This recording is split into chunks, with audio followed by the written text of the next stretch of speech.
Yang Berhormat Tenggara. Terima kasih Puan Pengerusi. Bismillahirrahmanirrahim.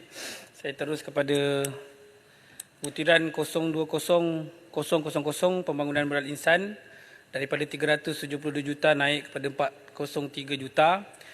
Butiran 02100 pembangunan tenaga manusia naik juga ke 332 juta dan butiran 02200 pembangunan kemahiran dan pengiktirafan daripada 67 juta naik ke 71 juta. Saya ucap tahniah dan syabas kepada Kementerian Sumber Manusia tentang usaha ini. Program pendidikan dan latihan teknikal vocational TVET ni adalah satu perkara yang amat penting dalam pembangunan modal insan dalam menerapkan latihan terutamanya kepada insan muda Malaysia. Dan telah menjadi perkara yang didendangkan, diberitahu, dimaklumkan bahawa mestilah mencakupi amalan-amalan baru termasuklah dengan penglibatan secara jelas pihak industri dalam sektor latihan. Ia disebut dalam RMK 12 kajian separuh penggal sebagai Academy in Industry ataupun Industrialmanship. Jadi Tenggara ingin bertanya, berapakah sebenarnya peruntukan untuk TVET ini secara khusus, sebab mengkaji tentang dokumen yang ada ni tak jumpa perkataan TVET tu dengan spesifik lah. Cuma kita nak tahu berapakah keseluruhan peruntukan untuk TVET ni dan kerana apa? Kerana pembangunan TVET negara ini, sementara pula Kementerian Sumber Manusia sebagai setiausaha kepada Majlis TVET Negara adalah agenda yang utama dan amat penting lah dalam menala kemaraan kerajaan madani ini, dan ia sangat menjadi signifikan kerana generasi muda sebenarnya dahagakan kepada latihan untuk menjadi pekerja mahir ataupun separa mahir lah. Dan Tenggara juga ingin bertanya, berapakah sasaran pelajar yang akan dihasilkan melalui peruntukan tahun 2024 ini? Dan mohon Kementerian kalau tak dapat jawab secara masa penggulungan nanti, mungkin boleh sediakan secara bertulis perincian jumlah sasaran mengikut pecahan bidang yang ditawarkan. Dan apakah bentuk-bentuk kursus yang disediakan, kursus ataupun program latihan untuk meningkatkan kemahiran para pekerja sedia ada, termasuk dengan reskilling dan upskilling. Saya ingin berkongsi sedikit, Puan Pengerusi dan Yang Berhormat Menteri telanjur ada di sini. Pagi tadi saya melihat pemeteraian MOU antara Majlis Belia Malaysia dan Reskill EduTech, di mana usaha sama ini kelak akan membawa satu kaedah latihan yang baharu kepada generasi muda di Malaysia, di mana mereka menggunakan platform maya dengan harga serendah $1 sebulan.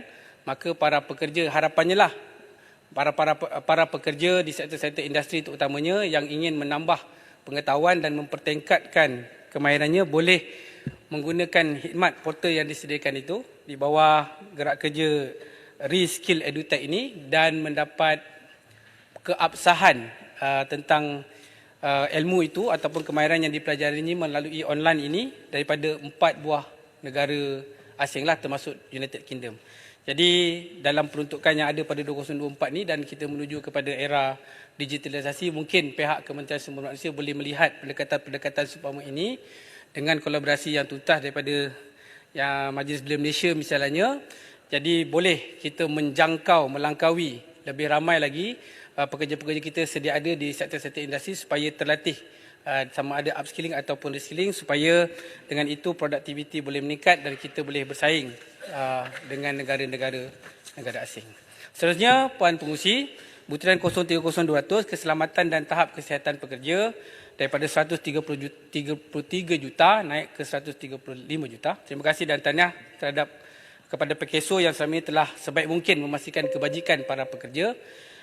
Setakat semalam saya meneliti 277 orang daripada 533 pemohon faedah sistem insurans pekerja SIP ini telah berjaya, dan bekas pekerja My Airline yang tertindas juga telah diambil pedulilah melalui skim PKSO ini. Jadi kerajaan juga dicadangkan perlu mempertekadkan lagi peruntukan di bawah butiran ini, cadangan Tenggara, supaya lebih banyak lagi pekerja dapat dibela dan menambahkan jumlah pencarum dalam sektor gig. Kita tahu sebelum ini pun semasa perbahasan peringkat dasar, saya sebut bahawa sektor gig ni semakin berkembang.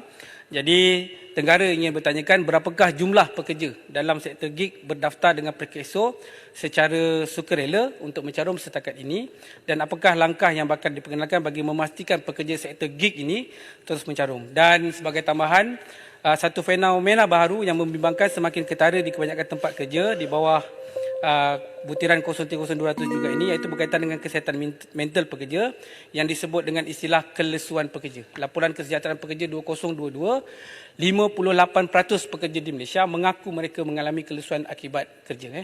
Sebab tu saya di unit perancangan ekonomi juga ada kalangan rakan saya yang bekerja di sektor kerajaan pun terpaksa dibawa ke motivasi ataupun sesi-sesi kaunseling kerana mengalami stres. Jadi di bawah butiran ini saya harap Kementerian Sumber Manusia ada merangka program ataupun kursus agar majikan memahami kesihatan tenaga pekerja mereka sekaligus memudahkan mereka mengenal pasti gejala kemerosotan kesihatan mental seperti depresi dan kebimbangan supaya produktiviti dapat digegarkan dan Malaysia boleh kekal sebagai imej negara yang sejahtera. Itu saja Puan Pengerusi, terima kasih.